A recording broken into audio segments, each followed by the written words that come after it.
السلام علیکم دوستو، کیسے ہیں آپ سب؟ امید ہے جہاں ہوں گے اللہ تعالیٰ کی حفظ و امان میں ہوں گے اور خیر خیریت کے ساتھ ہوں گے۔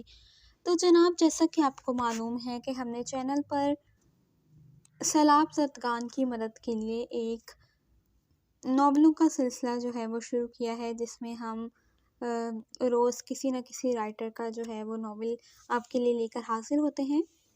اور آپ کو میں بتاتی چلوں کہ یہ جو ہے افسانوں میں اور یہ ناول سے جتنا بھی ریونیو ہم جنریٹ کر پائیں گے وہ سارے کا سارا سیلاب زدگان کی مدد کے لیے دیا جائے گا۔ اور اسی سلسلے میں آج میں لے کر آئی ہوں میں حاضر ہوئی ہوں پریزہ احمد صدیقی کا ایک ناول لے کر، جس کا نام ہے انسانیت۔ تو بڑھتے ہیں اس ناول کی جانب، مگر اس سے پہلے جلدی سے جائیے ہماری ویڈیو کو کیجیے لائک، چینل کو کیجیے سبسکرائب اور بیل آئیکن کے بٹن کو دبانا ہرگز مت بھولیے گا، تاکہ ہمارے چینل پر اپلوڈ ہونے والا ہر ناول آپ کو سب سے پہلے دیکھنے، سننے اور پڑھنے کو مل سکے۔ چلیں جناب، اب بڑھتے ہیں اس ناولٹ کی جانب۔ انسانیت از پریزہ احمد صدیقی۔ ملک بھر میں مونسون کی حالیہ بارشوں اور اس کے ساتھ آنے والے سیلاب نے کئی علاقوں میں معمول کی زندگی کو درہم برہم کر دیا ہے۔ سیلاب نے تباہی مچا رکھی ہے، سینکڑوں مکانات منہدم، رابطہ سڑکیں اور پل بہہ گئے ہیں، رہائشیوں کے گھر اور مویشی بھی سیلابی ریلے کی نظر ہو چکے ہیں، کئی لوگ جان کی بازی ہار چکے ہیں۔ بڑے سے ڈرائنگ روم میں 50 انچ کی LED پر نارمل والیوم میں بریکنگ نیوز چل رہی تھی۔ صوفے پہ براجمان 50 سالہ امتیاز جتوئی انہماک سے نیوز دیکھنے میں مگن تھا کہ بریکنگ نیوز کو دیکھتے ہی دیکھتے آنکھوں میں آنسو امڑ آئے۔ اس نے خود کو 25 سال پیچھے دھکیلتا محسوس کیا۔ تم نے میرے بیوی، میرے بچوں کو اور میری ماں کو دیکھا ہے؟ 25 سالہ نوجوان امتیاز جتوئی کبھی ایک جانب دوڑ رہا تھا تو کبھی دوسری طرف۔ اس کا غم دوہرا تھا۔ گھر سیلابی ریلے کی وجہ سے مٹی کے ملبے میں تبدیل ہو گیا تھا۔ اب اسے اپنے اور اپنے بیوی، بچوں اور ماں کی کوئی خیر خبر نہیں مل رہی تھی۔ تم نے میری ماں، بیوی، بچوں کو دیکھا ہے؟ اس نے آنکھوں میں آئے آنسوؤں کو صاف کرتے ہوئے لوگوں سے پوچھا۔ نہیں ادا، ہم نے نہیں دیکھا۔ ایک سے پوچھا، دوسرے سے پوچھا، تیسرے سے پوچھا، ہر ایک نے یہی جواب دیا کہ اس کے بچوں اور بیوی اور ماں کی کسی کو خبر نہیں۔ لوگوں کے جواب پہ وہ سمجھ گیا، اس کے گھر کے ساتھ اس سیلاب میں اس کی ماں، بیوی اور بچے بھی بہہ گئے ہیں۔ تھوڑی دیر بعد اس نے اپنی ماں، بیوی اور بچوں کی لاشوں کی تلاش شروع کر دی۔ تھوڑی سی تگ و دو کے بعد وہ لاشوں کو ڈھونڈنے میں کامیاب ہو گیا تھا۔ اس کے بعد اس کو ہوش نہیں تھا۔ کب جنازہ پڑھایا گیا اور کب دفنایا گیا، اس کی دنیا لٹ چکی تھی۔ شدید بخار نے اسے جکڑ لیا تھا۔ فوراً سے بیشتر اسے امدادی کیمپ میں پہنچا دیا گیا تھا۔ 4 دن بخار کی حدت سے لڑتا آج ہوش میں آیا تھا۔ ہوش میں آنے کے بعد اس نے ارد گرد نظر دوڑائی تو سیلاب کے بعد پھیلنے والی بیماریوں سے بچے اور بوڑھے طرح طرح کے عارضوں کا شکار ہو چکے تھے۔ بھوک و افلاس کی جنگ سے لڑتے لڑتے بہت سی جانیں خالق حقیقی سے جا ملی تھیں۔ ہر طرف اتنی تباہی اور بیماریوں کے پھیلنے کی وجہ سے حکومت کی طرف سے امداد کی ناقص کارگری کو دیکھ کر اس کو بہت افسوس ہوا۔ کچھ دن اور مزید امدادی کیمپ میں رہنے کے بعد خود کو تھوڑا بہتر محسوس کیا تو سب سے پہلے اپنے پیاروں کی قبر پر فاتحہ پڑھنے گیا۔ کافی دیر آنسو بہانے کے بعد دل کو تھوڑا سکون ہوا تو اپنے منہدم گھر کی جانب چل دیا۔ گھر کے ملبے کے ڈھیر پر بیٹھا سوچوں میں غرق ہو گیا۔ کیا کروں، کہاں سے شروع کروں زندگی کو؟ کچھ بھی تو نہیں بچا میرے پاس۔ جو کچھ زندگی میں کمایا تھا وہ پانی بہا لے گیا۔ جو پانی سے بچ گیا وہ مکانوں کے ملبے تلے دب گیا ہے، اب وہ کسی کام کا نہیں۔ کاش وہ ماں کو منا کے شہر لے آتا تو آج اس کی دنیا، اس کی ماں، بیوی اور بچے صحیح سلامت اس کے ساتھ ہوتے۔ جب وقت برا ہو تو ہر کوئی ساتھ چھوڑ دیتا ہے، ایسا ہی اس کے ساتھ ہوا تھا۔ اپنی بربادی کے بعد اسے روشنیوں کے شہر کراچی میں آئے ہوئے چند ماہ ہوئے تھے۔ گاؤں سے چلتے وقت اس آس کے ساتھ کہ وہ اپنے ماموں رحیم بخش کے گھر آیا تھا کہ وہ اس مشکل وقت میں اس کا ساتھ دیں گے، مگر رحیم بخش نے اسے در در کی ٹھوکریں کھانے پر مجبور کر دیا تھا۔ در در کی ٹھوکروں کے بعد ایک خدا ترس بندے نے اس کو اپنے سیٹھ کے گھر چوکیدار رکھوا دیا تھا، جہاں اسے روزگار کے ساتھ ساتھ سر چھپانے کی جگہ بھی میسر ہو گئی تھی۔ تم لگتے تو نہیں ہو کہیں سے بھی گاؤں کے، پڑھے لکھے لگتے ہو۔ بشیرہ جو خود اس بڑے سے گھر کا ملازم تھا، اس کا بغور جائزہ لیتے ہوئے استفسار کرنے لگا۔ جی، میں نے انٹر کیا ہے، گاؤں میں اپنی ماں کی وجہ سے رہائش پذیر تھا۔ باؤ، جب اتنے پڑھے لکھے ہو تو یہ چوکیداری کیوں کر رہے ہو؟ تمہیں تو بہت اچھی نہ صحیح مگر معقول نوکری تو مل ہی جائے گی۔ بشیرہ حیرت سے دو چند رہ گیا تھا اس کے جواب پر۔ مجبوری کی نظر ہو رہی ہے میری پڑھائی، اس نے آنسوؤں کو پیتے ہوئے جواب دیا۔ باؤ، فکر نہیں کرو، میں تمہارے لیے اس سے بہتر نوکری کا انتظام کرتا ہوں۔ بشیرے نے اس کے شانے پر ہاتھ رکھتے ہوئے کہا، جس پہ وہ حیرت اور خوشی کے ملے جلے تاثرات کے ساتھ اس کو دیکھنے لگا، اور اس بات پہ یقین کرنے لگا اللہ کے نیک بندے ابھی بھی اس دنیا میں موجود ہیں۔ باپ کا لاڈلا، پڑھائی کا شوقین ہونے کی بنا پہ میٹرک اچھے نمبروں سے پاس کر رکھا تھا، مگر باپ کے مرتے ہی گھر کی ذمہ داری اس کے کندھوں پر آ پڑی تھی۔ محنت مزدوری کے ساتھ اپنی پڑھائی کا سلسلہ بھی جاری رکھا، اور پرائیویٹ انٹر کا امتحان پاس کرتے ہی ماں کی خواہش پہ شادی کر کے اپنی زندگی ہنسی خوشی گزار رہا تھا کہ سیلاب کے سانحہ نے سب لوٹ لیا۔ بشیرے کے توسط سے ایک گارمنٹ فیکٹری میں اسے نوکری مل گئی تھی۔ دن بھر فیکٹری میں محنت کرتا اور رات میں بشیرہ کی چھوٹی سی کٹیا میں رات بسر کرتا۔ آہستہ آہستہ وہ معاشرے میں اپنا ایک مقام بناتا جا رہا تھا۔ روزگار کے ساتھ ایک بار پھر سے اپنی پڑھائی کا سلسلہ شروع کر دیا تھا۔ شب و روز محنت میں گزر رہے تھے۔ ایک فیکٹری سے شروع ہونے والی محنت اس کی اپنی ایک فیکٹری میں تبدیل ہو چکی تھی۔ اس نے بشیرے کو بھی اپنے ساتھ رکھ لیا تھا۔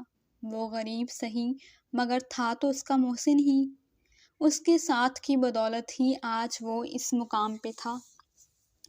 جب وقت اچھا ہوتا ہے تو برے بھی اچھے بن جاتے ہیں۔ رحیم بخش کو جب پتہ چلا اس کے دن پھرنے کا تو وہ معافی مانگنے اس کے پاس چلا آیا تھا۔ آج اس پہ وہ وقت آ پڑا تھا جو کبھی اس پہ تھا۔ بس فرق یہ تھا کہ اس نے رحیم بخش کی طرح اس کو تھتکارا نہیں تھا۔ ایک حادثے میں رحیم بخش کی بیوی اور بیٹا اس دنیا سے کوچ کر گئے تھے، جبکہ وہ پیروں سے مفلوج ہو گیا تھا۔ اپنی بیٹی ریشما کے ساتھ وہ اس کے گھر پہ اسی حالت میں آیا تھا جیسا کبھی وہ اس کے در پہ آیا تھا، لیکن امتیاز جتوئی نے اپنی ماں کی تربیت کے مطابق رحیم بخش کو معاف کر کے اپنے گھر میں رکھ لیا تھا۔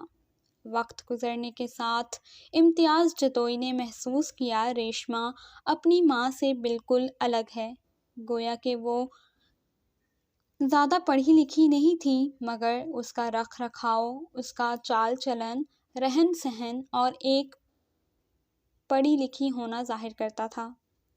اول تو وہ اس کے سامنے بہت ہی کم آتی تھی، مگر کبھی اتفاق سے سامنا ہو بھی جاتا تو وہ اپنی نظروں کو جھکا کے ہی رکھتی، اور یہ بات امتیاز جتوئی کے دل میں گھر کرتی جا رہی تھی۔ کافی سوچ بچار کے بعد اس نے ریشما سے شادی کرنے کا فیصلہ کر لیا، جو رحیم بخش نے باخوشی منظور بھی کر لیا۔ سادگی کے ساتھ چند دوستوں کی موجودگی میں ریشما اس کی زندگی میں شامل ہو گئی، اور وقت نے بتا دیا اس کا یہ فیصلہ غلط نہیں تھا۔ جلد ہی اللہ تعالیٰ نے اس کو اپنی رحمت بہت پیاری بیٹی سے نوازا، جس کا نام اس نے ایمان رکھا۔ اس بڑے سے گھر میں معصوم ایمان کی کلکاریاں گونجنے لگیں۔ ریشما، میں اپنی بیٹی کو ڈاکٹر بناؤں گا، پھر یہ میرے وطن پاکستان کی غریب عوام الناس کی فی سبیل اللہ خدمت کرے گی۔ امتیاز جتوئی وطن کی محبت کا جذبہ لیے ایمان کے سنہری بالوں کو بکھیرتے ہوئے رسانیت سے بولا۔ وقت گھوڑے پہ سوار ہو کے دوڑنے لگا۔ 20-22 سال کیسے گزرے پتہ ہی نہیں چل سکا۔ آج اس کا برسوں پہلے دیکھا خواب پورا ہونے جا رہا تھا۔ آج ایمان کی یونیورسٹی میں کانووکیشن تھا۔ آج اس کو MBBS کی ڈگری مل رہی تھی۔ ایمان بھی اپنے باپ کی طرح پڑھائی کا شوق جنون کی حد تک رکھتی تھی، اس لیے آج اپنے ماں باپ کا فخر بنے اپنی MBBS کی ڈگری وصول کرتی خوشی سے نہال تھی۔ نیوز کی یہ آواز بھی یادوں کے گرداب سے باہر نکل آیا۔ کیا ہمارے حکمران صرف حکمران ہی ہیں، انسان نہیں، جو عالمی سطح پہ مدد کی اپیل کر رہے ہیں؟ کیا ان کے پاس دولت کی کمی ہے جو وہ خود اپنے تحت مدد نہیں کر سکتے؟ نیوز دیکھتے ہوئے افسوس سے سوچتے ہوئے اس نے موبائل اٹھایا اور اپنے بینک کا نمبر ڈائل کرنے لگا۔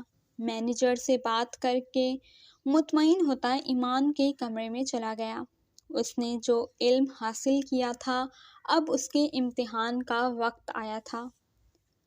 آج اس کو اپنے وطن کے غریب لوگوں کے برے وقت میں کام آنا ہے۔ امتیاز جتوئی سوچوں میں گم ایمان کے کمرے کی جانب بڑھ رہا تھا۔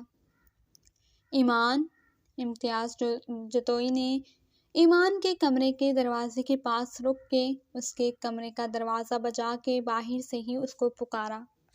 جی بابا، آ جائیں اندر۔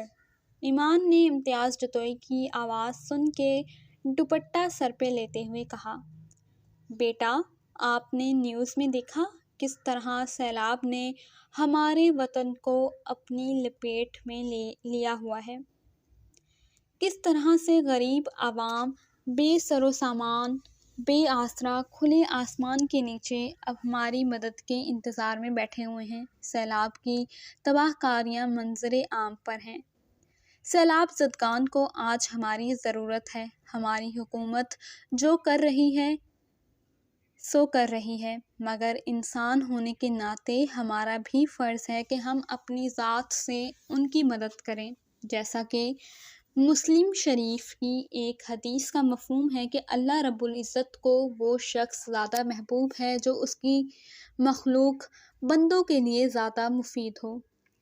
اعمال میں اللہ تعالیٰ کے ہاں سب سے زیادہ پسندیدہ وہ ہیں جن میں مسلمانوں کو خوشیاں ملیں، یا ان کی تکالیف دور ہوں، یا ان سے قرض کی ادائیگی ہو، یا ان سے بھوکوں کی بھوک دور ہو۔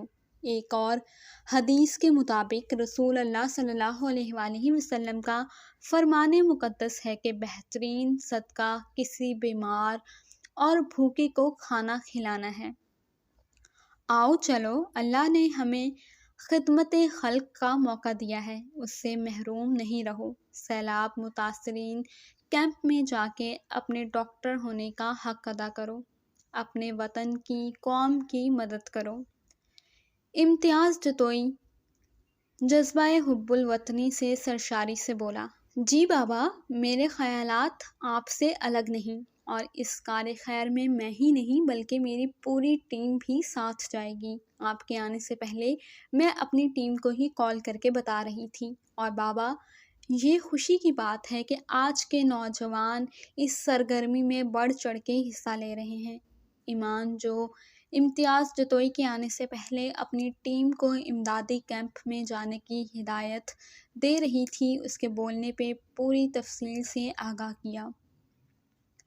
امدادی کیمپ میں پہنچ کے اس نے چاروں اطراف نگاہ دوڑائی تو اس کو اپنوں کو رونے والے ہر ایک چہرے میں امتیاز جتوئی کا چہرہ نظر آیا۔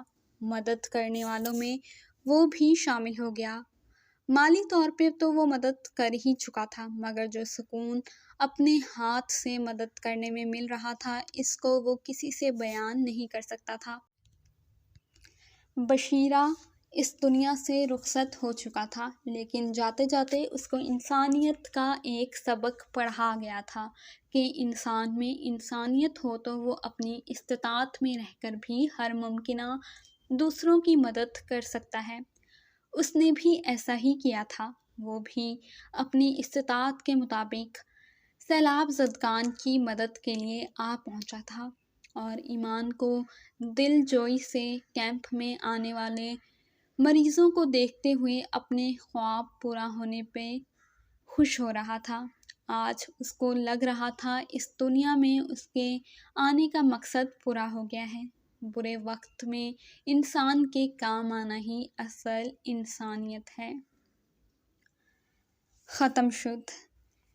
جی جناب، تو کیسا لگا آپ کو یہ چھوٹا سا ناولٹ چھوٹا تھا، لیکن اس میں جو سبق تھا وہ بہت بڑا ایک سبق پوشیدہ تھا، جس کو اگر ہم لوگ سمجھیں تو جو ہے ہمارے ملک کے، ہمارے آس پاس رہنے والے لوگوں کے حالات